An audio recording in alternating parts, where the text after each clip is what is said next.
శ్రీమాత్రే నమ. జయ గురు దత్తాత్రేయ నమ. ఈ వీడియోలో మనం 2025వ సంవత్సరం జూన్ నెల మాస ఫలితాలు తెలుసుకునే ప్రయత్నం చేద్దాం. మరి ముందుగా ఈ నెల ప్రారంభంలో ఉన్నటువంటి గ్రహస్థితి పరిశీలించినప్పుడు మరి కుంభరాశి అందే రాహుగ్రహం ఫ్రెష్గా మే 18నే రావడం జరిగింది. సుమారు 1.5 సంవత్సర కాలం పాటు రాహు కుంభరాశి అందే సంచారం జరుగుతుంది.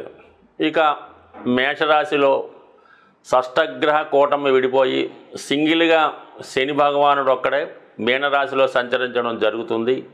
ఇంకా 2.5 సంవత్సరాల పాటు అదే రాశిలో అటు ఇటుగా వక్రించినప్పటికీ అదే రాశిలో సంచరించడం జరుగుతూ ఉంటుంది.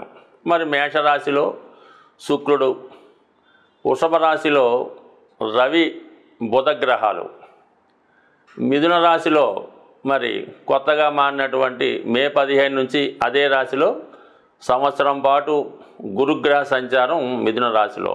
ఇక కర్కాటక రాశిలో ఈ నెల ప్రారంభంలో కుజుడు జూన్ 6వ తారీఖు వరకు సంచరిస్తూ జూన్ 6 తర్వాత సింహరాశిలోకి ప్రవేశించడం జరుగుతుంది.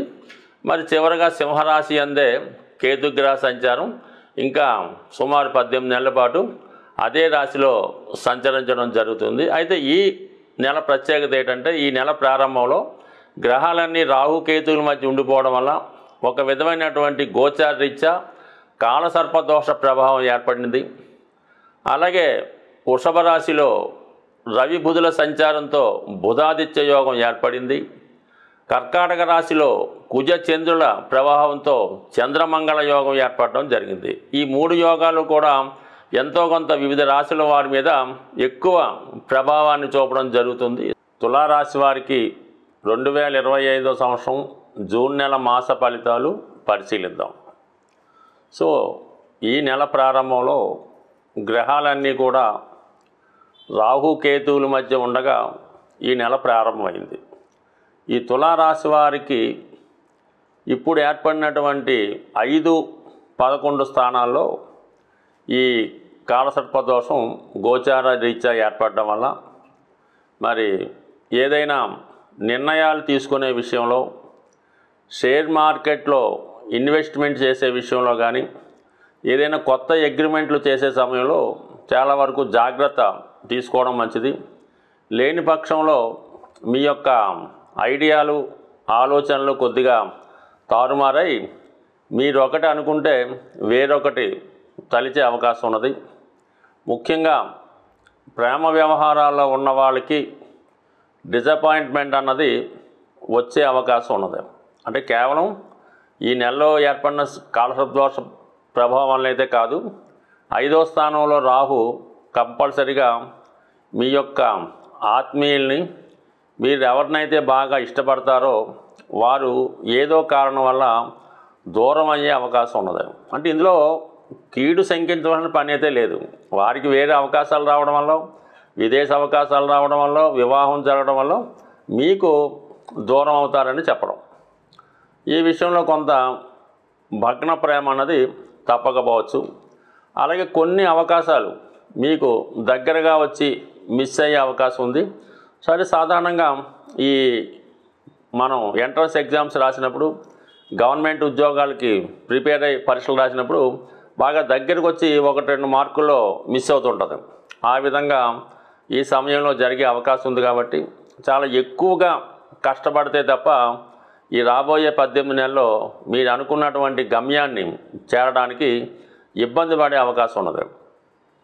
ఇక మనకి కేతు 11వ స్థానంలో ఉండడం వల్ల మీకు ఏదో ఒక రూపంలో మీకు మనసుకి చెప్తూ ఉంటుంది, ఈ మార్గంలో మీరు వెళ్ళడం మంచిది కాదు, ఇక్కడ ఇన్వెస్ట్ చేయొద్దు, వీటితో స్నేహం చేయొద్దు, ఈ బ్యాడ్ హ్యాబిట్స్కి మీరు అలవాటు పడద్దు, జోదం మొదలగు వాటికి పాల్పడొద్దని చెప్తూ ఉంటుంది.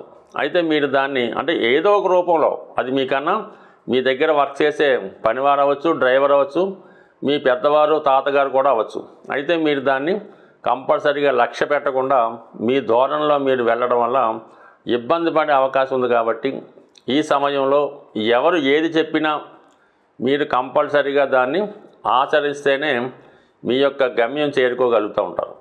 ఇక ముఖ్యంగా ఈ రాశి వారికి, తులారాశి వారికి ఎక్కువగా రాహుగ్రహ ప్రభావం ఉంటుంది. వారు ఏదైనా ఒక పని అనుకున్నప్పుడు ఎన్నిసార్లు ఓడిపోయినా తిరిగి మళ్ళా అదే ప్రయత్నం చేస్తూ మీరు అనుకున్న పనిని సాధించే వరకు కూడా పదే పదే చేస్తూ ఉంటారు.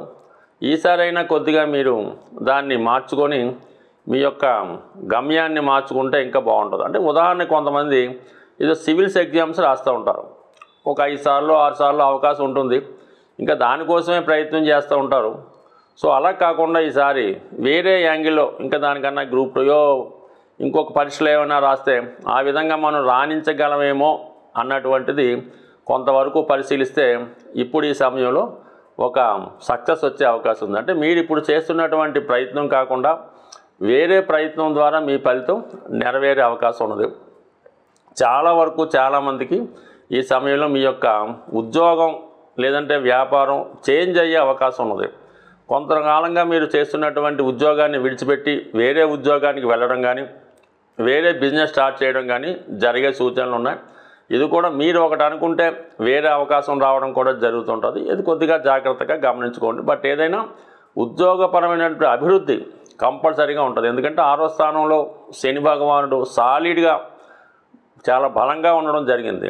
ఆ కారణం వల్ల మీరు విదేశ ప్రయత్నం చేసినా, సాఫ్ట్వేరు, సినిమా, రైల్వేస్ దేంట్లో ప్రయత్నం చేసినా, ఫైనాన్స్, ఆటోమొబైల్స్ ఈ రంగాల్లో వారికి కొత్త అవకాశాలు రావడం జరుగుతుంది. మెడికల్లో ఉన్న వాళ్ళకి ఇంకా వెరీ గుడ్గా ఈ రాహుకేతువులు ప్రయోజనం చేస్తారు కాబట్టి వృత్తిపరమైన మార్పులు తప్పనిసరి. వ్యాపారంలో ఉన్నవారు ఉద్యోగానికి, ఉద్యోగంలో ఉన్నవారు వ్యాపారానికి కూడా వచ్చే అవకాశం అన్నది 100% ఉన్నది. వీటన్నిటికన్నా బలంగా 7వ స్థానంలో శుక్రగ్రహ సంచారం, శుభుడైనటువంటి గురువు భాగ్యస్థాన సంచారం ఇది. ఈ సమయంలో వివాహ ప్రయత్నాలు, విదేశ ప్రయత్నాలు కొత్తగా ఫలిస్తాయి.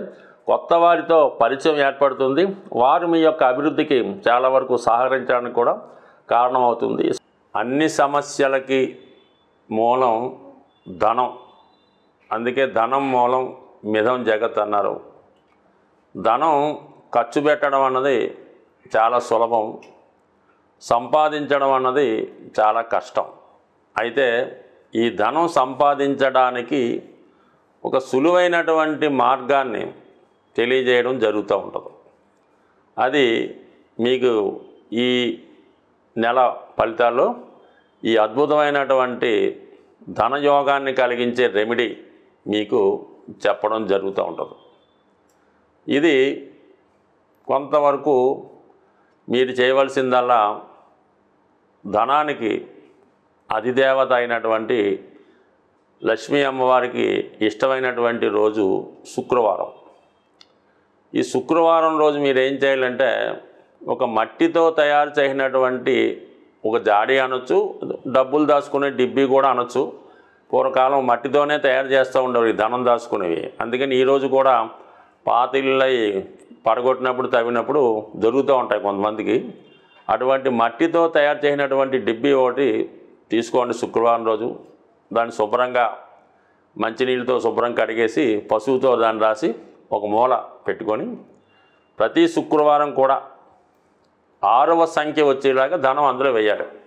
6 రూపాయల, 60 రూపాయల, 600, మీకు ఇంకా ఓపుకుంటే 6000 అన్నది ప్రతి శుక్రవారం అందులో డ్రాప్ చేయవలసి ఉంటుంది. అందులో వేయాలన్నమాట. పక్కన పెట్టాలి. అది దేవుని దగ్గర పెట్టడం, నమస్కారం పెట్టడం. అయితే ఈ శుక్రవారం రోజు మిగతా డబ్బులు మీరేమీ కూడా ఖర్చు పెట్టకూడదు. ఇందులో చేసిన 6 రూపాయలు మాత్రమే అందులో వేయాలి. మిగతాదంతా కూడా ఆ రోజు ఏ ఒక్క రూపాయి కూడా మీ ఇంటి నుంచి బయటికి వెళ్ళకూడదు. అలాగని ఫోన్పేలు, గూగుల్ పేలు చేయకూడదు. ఆ నియమం మీరు పాటించి ఈ శుక్రవారం మనీ వెళ్లకుండా ఉంటూ ప్రతి శుక్రవారం వీలైతే ఇంక పెంచుకుంటూ వెళ్ళిపోండి. దాని తర్వాత ఒక సంవత్సరానికో ఎంతో దాన్ని ఓపెన్ చేసి దాంతో ఏదన్నా ఈ వరలక్ష్మి వ్రతంగా ఎప్పుడైనా తీసుకోవచ్చు. గోల్డ్ ఏదైనా కొని అది అమ్మవారి పూజకి ఉపయోగపడేలాగా, ఇది బంగారు పుష్పాలు, ఓ బంగారం కిరీటమో, లేదంటే బంగారంతో చేసినటువంటిది ఏదైనా ప్లేటు ప్రసాదం పెట్టడానికో గ్లాసో కొని అమ్మవారి దగ్గరే పెడతా ఉండండి. ఇలాగ మీరు చేసుకుంటూ పోతే మీరు 6 రూపాయలతో సేవింగ్ మొదలెడితే అది మీరు వారానికి 6 లక్షల దాకా తీసుకెళ్ళినా కూడా మీరు ఆశ్చర్యపడక్కర్లేదు, అవుతుంది. దాంతో మీరు చేయవలసిందల్లా ఈ గోల్డ్ కొని ఇది అమ్మవారికి ఏదో వస్తువు కొని పెట్టడం. మళ్ళీ మీకు బాగా మీరు దాన్ని మళ్ళీ మీ ఇంట్లో ఒక అమ్మాయి పుడితే ఆ అమ్మాయికి, అంటే అమ్మాయి కూడా లక్ష్మీ స్వరూపం కాబట్టి ఆవిడకి మీరు అవి కానుగ్గా ఇవ్వచ్చు, బంగారు ఆభరణాలు కూడా ఇవ్వచ్చు. బట్ ఏదన్నా ఈ శుక్రవారం 6 సంఖ్య ఇది కాకుండా మిగతాది కూడా బయటికి వెళ్ళకూడదు. ఇంకా అది ఎంత గొప్ప అవసరమైనా సరే అక్కడతో శుక్రవారం నాడు స్టాప్ చేసి శనివారం మార్నింగే పేమెంట్స్ అన్నమాట. ఈ విధంగా చేసి చూడండి. ఇంచుమించుగా నాకు తెలిసి ఈస్ట్ గోదావరి జిల్లాలో అపర కుబేరులు ఉన్నారు, వాళ్ళంతా కూడా ఈ నియమాన్నే పాటిస్తున్నారు. స్వస్తి.